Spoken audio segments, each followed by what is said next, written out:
सर्व मंगल मांगल्ये शिवे सर्वार्थ साधिके शरण्य त्र्यंबके गौरी नारायण नमस्तुते। सकाळचं वातावरण असं प्रसन्न असतं जेव्हा सकाळ सकाळ आपण हे देवपूजा करतो। हे शुक्रवारचा व्हिडिओ आहे आणि हाय हॅलो नमस्कार, मी मनस्वी, माझ्या एक नवीन व्हिडिओमध्ये सर्वांचं मनपूर्वक स्वागत आहे। तर हे पहा इथे केले आहे मिरची भजी आणि कढी पकोड्यासाठी पकोडे। तर व्हिडिओ पूर्ण पहा, व्हिडिओ आवडला तर लाईक शेअर सबस्क्राईब करा आणि पहा माझे मिस्टर काय मला म्हणत होते, कारण त्यांना कधी व्हिडिओ द्यायला आवडत काय समजतं। बोला की आता बरोबर बोलले होय, मी गाडी पडली करायला काय हो घर झालं वर पण नाही बघितलं हो Amazing! असं नका पोरगेला उठवू नका, पोरगेला उठवू नका, माझी कामं राहते ना सर चप्पा ग बस, त्याला उठवू नका। या सगळ्यांनी सकाळची चहा प्यायला शुभ सकाळ। ते चाललेत काम त्यांचं काय मजाक करणं जात नाही, मला म्हणतात गाडी पलटी झाली तर जा सरळ करायला। आता ते काय मला हातीन वगैरे समजतात का काय काय म्हणतात गाडी सरळ करायची। हा हो बोला हो, 8 वाजले की कामावर पळायचंय, थांबत चहा पण नाही पीत, एवढी घाई असते। त्यांना ओढून चहा पिय बसवले ना, म्हणून ते बसले माझीच घेतात।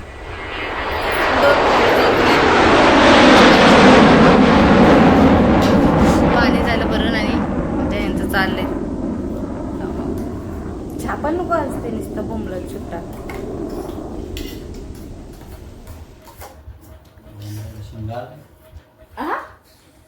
बोला की बरोबर मी फिरवलं बोलताय का आहो तरी बघा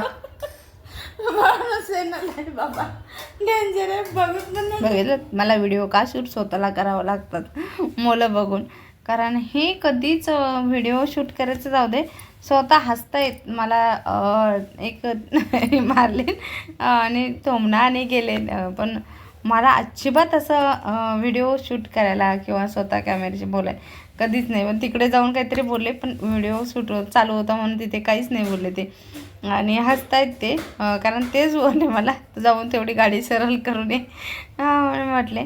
तर चला आता चालत जातं, मजाक मस्ती करायची असते, त्याशिवाय कुठलं पुढं जायचं आहे आपल्याला, तर त्याच्याशिवाय सारखं भांडून वगैरे काय होते ना, त्याच्या मजाक मस्ती पण आयुष्यात असलीच पाहिजे कधी पण, आणि थोडासा वेळ स्वतःसाठी पण काढायचा त्यातनं।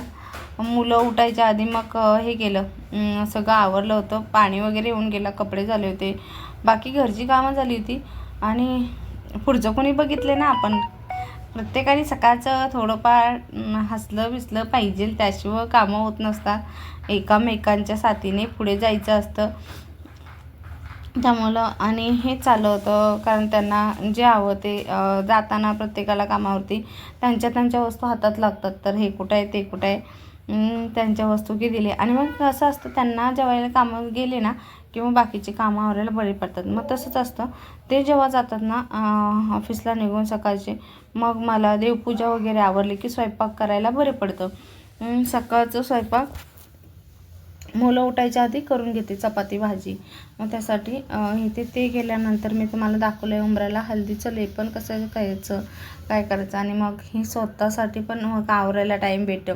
हे इथं मी आवरलं नव्हतं, माझी आंघोळी वगैरे झाली होती, पण बाकीचं पावडर वगैरे लावायची होती, म्हटलं त्यांचं आवरून देते, कारण हे दुधाची किटली वगैरे असते आमच्याकडं, तर मग त्या दिवशी देऊन टाकावी लागते सकाळला, व हे त्यांचं चाललं होतं, कारण तेच नेऊ शकतात जातात। त्यामध्ये त्या दिवशी पाणी पण कमी आलं होतं, आणि आमचं चाललं होतं पाण्यावरनं बोलणं की पाणी एवढं कमी आलं ओ फाटू दे, आणि ही कामं केल्याशिवाय जमत नाही, पाणी तर मेन म्हणजे लागतं आपल्याला, आणि आमच्याकडं पाणी एक दिवस आड येतं त्यामुळं पाणी लागतं, आणि त्या दिवशी पाणीच नव्हतं। आता ते कामावरती गेले म्हटल्यावरती आपलं कामं आवरायला मोकली, आपलं सगळं आवरायला सुरुवात केली की अशी घरची कामं पण होतात, आणि घरातून कचरा काढल्याशिवाय दिवं लावणं पण हे वाटत नाही की योग्य वाटत नाही फरशी वगैरे थोडीफार पुसल्याशिवाय तरी. मग हे असं मुलं जर झोपले असले ना तरी बाकीच्या साईडचं मी कचरा काढून घेत असते, सगळं बाकीचं आवरत असते. आणि मग फरशी वगैरे पुसायची असं फरशी वगैरे पुसून घेते. उंबरा पाणी येतो तेव्हा सकाळी उंबरा वगैरे बाहेर पाणी मारून घेत असते. आणि मग नंतर देवपूजा, उंबराला लेपन वगैरे नंतर करत असते. हे असं कारण बाहेरचे कपडे पण पाण्याला, मग बाहेरचे कपडे काढून घेतले आणि दुसरे वाळत घालून घेतले होते. मग हे कपड्यांच्या घड्या मारून घेतल्या जे बाहेरचे काढले होते त्यांच्या. आणि इथे घेतलं होतं हळदीचं लेपन करायला, कारण देवपूजा करायची होती. 8 वाजले होते आणि ते हळदीचं लेपन करायला घेतलं. हळदीच्या लेपनमध्ये आणि मी कधी करते, गुरुवारचं शुक्रवारचं करत असते, अमावस्या पौर्णिमेला करते, असेल तर सोमवारचं करते आणि इतर काही असेल सांगतो तर तेव्हा पण करत असते. तर हे असं. आणि मग सगळं तशी लगेचच मी पूजा करून घेते हळदीचं लेपन झालं की. आणि हे मध्ये मध्ये ना कुंकवाचे ठसे, आता शोर ठेवायचं करते तर इथे कुंकवाचे ठसे मी मध्ये मध्ये मारून घेते. पहिले खूप छान वाटतात असं हळदीचं लेपन केल्याने. कुंकवाचे ठसे आपण उठवले ना तर हळदी कुंकू साईडने मी लावते आणि मध्ये फक्त कुंकवाचे असे ठसे उठवते हळदीवरती. खूप सुंदर दिसतात, मला ते तसे तर आवडतात म्हणून मी तसे करते, दिसायला पण भारी वाटतात ते. आणि ही रांगोळी पण ओल्यावरतीच मी काढून घेते, कारण जर सुकसतो वेळ पाहिला ना मी तर मग शिवांश उठला की मग ते सगळंच राहतं.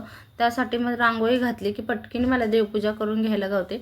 मग त्या ओल्यावरतीच मी रांगोळी घेते उंबरावरती घालून आणि लगेच देवपूजा करून घेते. मग बाकीची पण उंबराची पूजा झाली की मग देवपूजा पण करायला आपल्याला पटपट जातं. यासाठी मी अशी देवपूजा करून घेत असते, कारण सरसकट आमच्या साईडला लगेचच दार आहे, त्यामुळं उंबराच्या बाहेर काय दिवा वगैरे लावून ठेवण्यासारखं नाही. वारं तर खूप असतंय त्यामुळे काय लावण्यात येत नाही.